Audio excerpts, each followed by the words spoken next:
Hello student, इस lecture में हम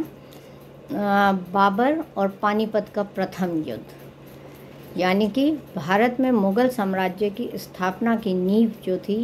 वह पानीपत के प्रथम युद्ध से ही पड़ी थी। पानीपत का प्रथम युद्ध बाबर और इब्राहिम लोदी के बीच में हुआ था और इस प्रकार से इब्राहिम सल्तनत में काल का अंतिम शासक सिद्ध हुआ और उसके पश्चात मुग़ल राजवंश की स्थापना हो गई। बाबर और इब्राहिम लोदी के बीच युद्ध के जो प्रमुख कारण थे उसमें से पहला कारण जो था और जो सबसे महत्वपूर्ण था वह थी बाबर की महत्वाकांक्षा। जैसा कि हमने पिछले लेक्चर में भी बात करी थी कि बाबर छोटे से राज्य से संतुष्ट नहीं रहा। शुरू से ही जब उसको काबुल का राज्य मिल गया तब भी वह काबुल के राज्य से संतुष्ट नहीं हुआ और उसने, क्योंकि वह पश्चिम की ओर नहीं बढ़ सकता था, इसलिए पूर्व में भारत की ओर बढ़ना प्रारंभ करा और सीमावर्ती प्रांतों को जीतना भी प्रारंभ करा। इस सीमावर्ती प्रांतों को जीतने के क्रम में ही वह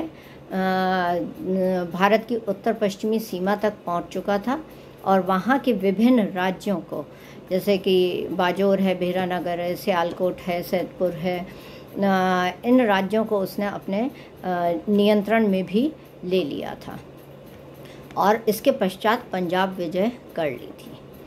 पंजाब विजय के पश्चात अगर वह भारत पर शासन करना चाहता था और भारत को विजित करना चाहता था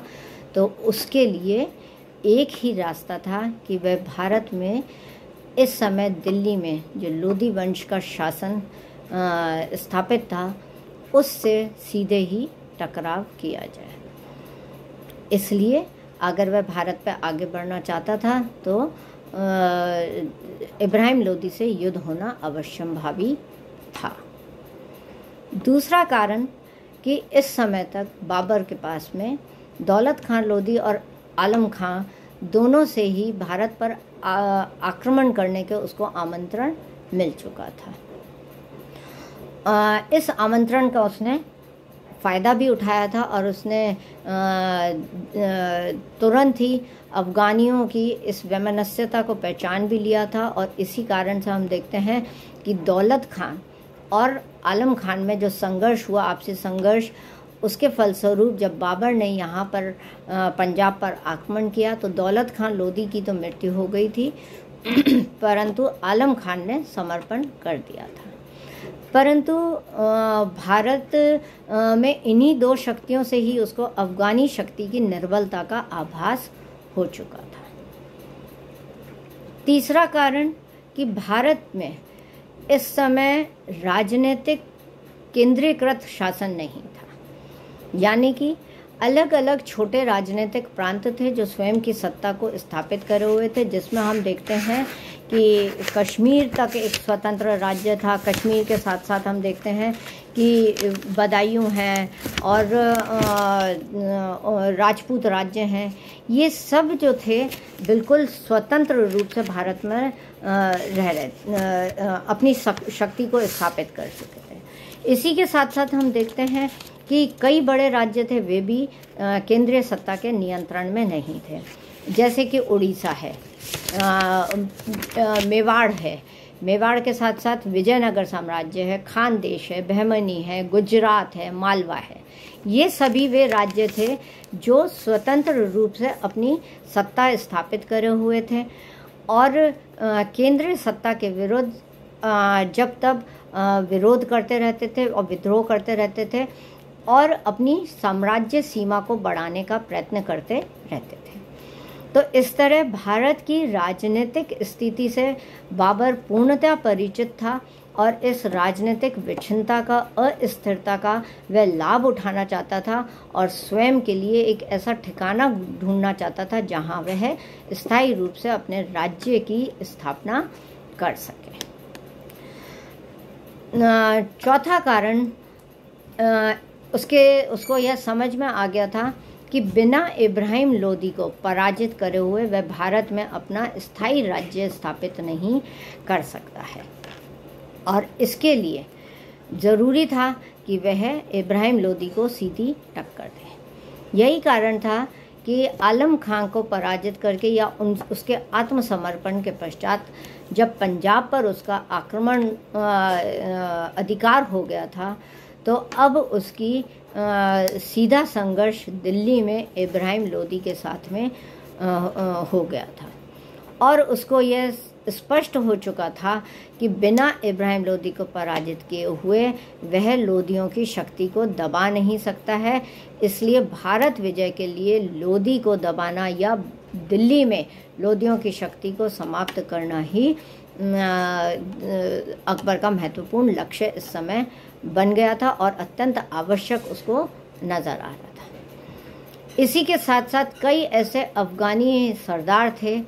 जो बाबर जब दिल्ली की ओर आगे बढ़ रहा था तो रास्ते के कई अफ़गानी सरदार और भारत में स्थित अफ़गानी सरदार जो थे वह बाबर से आकर के मिल गए थे। करनाल से होते हुए जब वह आ रहा था तो रास्ते के बहुत सारे अफ़गानी सरदारों ने बाबर के साथ में मिलने की घोषणा कर दी थी और उसको अपनी सैन्य शक्ति भी समर्पित कर दी थी। तो इस प्रकार से बाबर के पास में इब्राहिम लोदी के साथ में संघर्ष करने का सीधे ही कारण सामने थे। अंतिम कारण जो था कि बाबर तैमूर के द्वारा आक्रामित उस प्रदेश को अपने नियंत्रण में लेना चाहता था जो अभी तक उससे स्वतंत्र था। भारत की समृद्धि जो थी उसके बारे में, आर्थिक समृद्धि के बारे में वह सुन चुका था और उस समृद्धि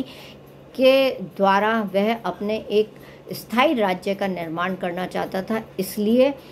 तुर्की आक्रमण को अपना बेस बना करके वह भारत पर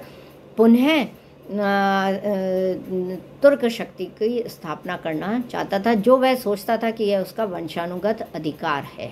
क्योंकि तैमूर का भारत पर आक्रमण हो चुका है, तुर्क शक्ति यहाँ पे शासन कर चुकी है, इसलिए वह भारत पर अपना अधिकार करना चाहता था। इसके लिए उसका सीधा संघर्ष इब्राहिम लोदी के साथ में हुआ था और करनाल होता हुआ वह पानीपत के मैदान में पहुंचा था, जहां पर इब्राहिम लोदी की सेना भी उसके साथ में संघर्ष करने के लिए सामने आ गई थी और इस संघर्ष में इब्राहिम लोदी की पराजय हुई थी और इस पराजय के फलस्वरूप भारत में या दिल्ली पर मुगल साम्राज्य की एक नए वंश की नींव डली थी। अब जो मुख्य प्रश्न है वह यह आता है कि भारत में बाबर की विजय के क्या प्रमुख कारण रहे। इसमें जो सबसे महत्वपूर्ण कारण है वह ये कि बाबर की जो युद्ध पद्धति थी, जिसको तुलुगमा पद्धति कहते हैं, वह भारत में बाबर की विजय का महत्वपूर्ण कारण बनी थी। यह भारतीयों के लिए बिल्कुल ही एक नई पद्धति थी। भारतीय अभी तक उस पुरानी पद्धति से, घोड़े से, हाथियों से, तीरों से, कमानों से ही युद्ध लड़ रहे थे, जबकि बाबर ने एक नई तुलुगमा पद्धति जो उसने शैबानी खान से सीखी थी वह उसने भारत में आजमाने की कोशिश करी और इस युद्ध में उसको महत्वपूर्ण सफलता भी प्राप्त हुई थी। इसमें जो उसने व्यूह रचना करी थी वह उसकी विजय का महत्वपूर्ण कारण बना था। इस व्यूह रचना के अंतर्गत सबसे पहले उसने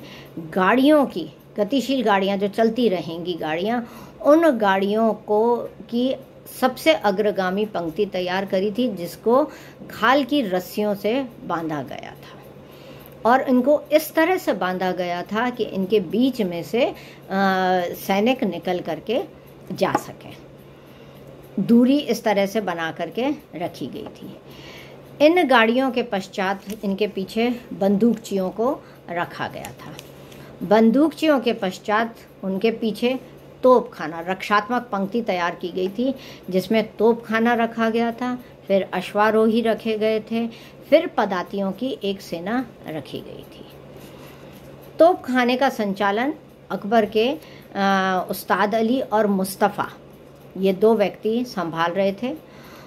तोपखाने के पीछे अग्रगामी रक्षक थे और उनके पीछे केंद्रीय दल सेना थी। तो उसके पीछे जो केंद्रीय दल सेना थी उसको भी उन्होंने दाहिने और बाएं 2 पंक्तियों में विभाजित करा था। यानी एक ही तरफ से सीधे आक्रमण नहीं करते थे, उस सेना को उन्होंने 2 तरफा आक्रमण करने के लिए तैयार करके खड़ा रखा हुआ था। इस तरह की जो ये रक्षात्मक पंक्ति और एक रिजर्व सेना रखी गई थी,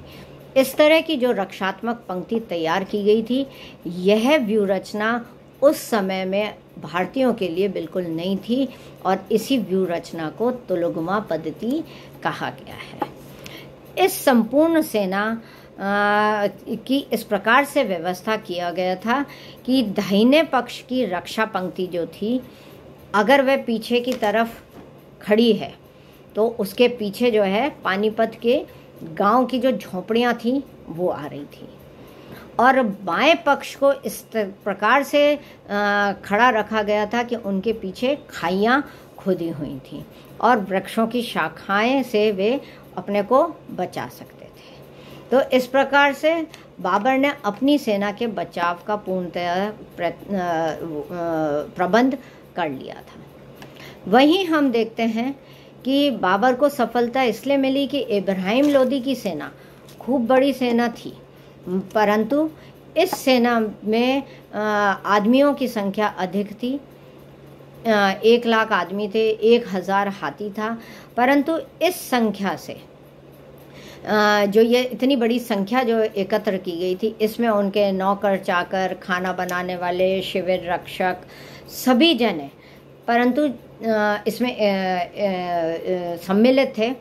एक्चुअली के जो लोग थे जो वहाँ पे सैनिक युद्ध में लड़ने के काम आएंगे, वे 60,000 के ही करीब थे। जब वे पानीपत के मैदान में जब वे सेना पहुँची थी तो उसमें अग्रगामी रक्षक दल था, केंद्रीय दल था और दाहिने और बाईं ओर की पंक्तियां उनको बांट दिया गया था। यह सेना 8 दिन तक लगातार एक दूसरे के सम्मुख तो खड़ी रही और लड़ती भी रही, परंतु अंत में बाबर ने चालाकी का काम किया और उसने अपनी रात्रि में कुछ सैनिकों को इनके शिविर में भेज दिया था और तीव्र गति से दोनों तरफ से आक्रमण किए गए थे। और यह आक्रमण प्रातःकाल, बिल्कुल प्रातःकाल में किए गए थे। परंतु इस प्रकार के आक्रमण, क्योंकि रक्षा पंक्ति उधर बाबर की तैयार थी और व्यूह रचना इस प्रकार से की गई थी, तो अंतिम जो यह युद्ध हुआ यह बिल्कुल ही निर्णायक सिद्ध हुआ और इसमें अकबर की सेना, इब्राहिम की सेना को हार का सामना करना पड़ा, क्योंकि बाबर तोप खाने के साथ में युद्ध में लड़ रहा था। तोप खाना गोलियों की वर्षा कर रहा था, गोलों की वर्षा कर रहा था और जो सैनिक थे वो तीरों की बौछार कर रहे थे। इस तरह से वो एकदम लगातार जो युद्ध चल रहा था उसमें दोपहर तक आते आते इब्राहिम की सेना जो थी वह बाबर के सम्मुख समर्पण कर दिया। तीसरा कारण जो हम देखते हैं युद्ध में बाबर की विजय का जो रहा, बाबर की सेना एक संगठित सेना थी और अनुशासित सेना थी। उसकी सेना में जो भी सैनिक थे वे ट्रेंड सैनिक थे और इन ट्रेंड सैनिकों की वजह से हम देखते हैं कि बाबर को अपनी सेना को अनुशासन में रखने में कोई दिक्कत नहीं हुई और जो कार्य उनको सौंपा गया था वह कार्य उन्होंने प्रतिबद्धता के साथ में किया था। तो इन 3 प्रमुख कारणों से बाबर को विजय प्राप्त हुई थी। और चौथा एक और महत्वपूर्ण कारण जो था वह यह कि उसने धर्म विजय, अपने इस युद्ध को धर्म युद्ध का रूप दे दिया था और धर्म विजय बना दिया था। हालांकि यह युद्ध एक मुसलमान से ही हो रहा था, परंतु उसने इस्लाम के प्रसार के लिए यह युद्ध लड़ा था और इस्लाम के प्रसार के कारण उसके सैनिक भी इसको जिहाद के लिए बहुत ही प्रतिबद्धता से लड़े थे, इसलिए इस युद्ध में उसको सफलता का सामना मिला था। इसके पश्चात हम देखते हैं कि युद्ध के स्थान की जो सिलेक्शन जो किया गया था और जिस तरह से युद्ध के मैदान को तैयार किया गया था, वह पानी की व्यवस्था जिस प्रकार से अकबर को बिना किसी रुकावट के मिल रही थी, रसद उसने जिस प्रकार से इकट्ठा करी थी, इस युद्ध ने 8 दिन तक उनको किसी भी प्रकार से कष्ट नहीं दिया और वह अंत में इस विजय को प्राप्त हुआ था। इसके परिणामों की हम बात करें तो लोधी शक्ति पूर्णतः समाप्त हो गई थी और मुगल शक्ति, पानीपत के युद्ध के द्वारा मुगल शक्ति की स्थापना हुई थी। अब जो उच्च सत्ता थी, जो केंद्रीय सत्ता थी, वह सल्तनत के हाथों से निकल के या अफगानों के हाथों से निकल करके अब मुगलों के हाथों में आ गई थी। परंतु यह विजय जो थी वह पूर्ण विजय नहीं थी, क्योंकि अभी भी अफगानी शक्तियां अन्य राज्यों में फैली हुई थी और इस युद्ध से जो जिंदा अफगानी सरदार बच गए थे, उन्होंने अलग अलग राज्यों में जाकर के अपनी शक्ति को संगठित करना प्रारंभ कर दिया था और वे बाबर को भारत से वापस निकालने के लिए इस युद्ध को पुनः लड़ना चाहते थे। परंतु बाबर ने इस विजय का तीव्र गति से फ़ायदा भी उठाया और उसने अपनी सत्ता को बढ़ाने के लिए, अपने साम्राज्य के विस्तार को या साम्राज्य को स्थापित करने के लिए तुरंत ही लोधियों का सामना करा। जो बचे हुए अफगानी लोधी थे उनका सामना करा। उसने राजपूत सरदारों को तुरंत हराया और अपनी सत्ता को स्थापित करने का पूर्णतः प्रयत्न किया और वह इसमें सफल भी रहा था। दूसरा, उसने अपने युद्ध को, इस विजय को स्थायी बनाए रखने के लिए वैधानिक स्वरूप प्रदान करने की कोशिश करी और इसीलिए उसने युद्ध की एक श्रृंखला प्रारंभ करी, जिसमें उसने न केवल दिल्ली और आगरा पर अपना स्थायी अधिकार किया, बल्कि उसने दिल्ली और आगरा के पश्चात आसपास के क्षेत्रों को भी जीतने की कोशिश करी।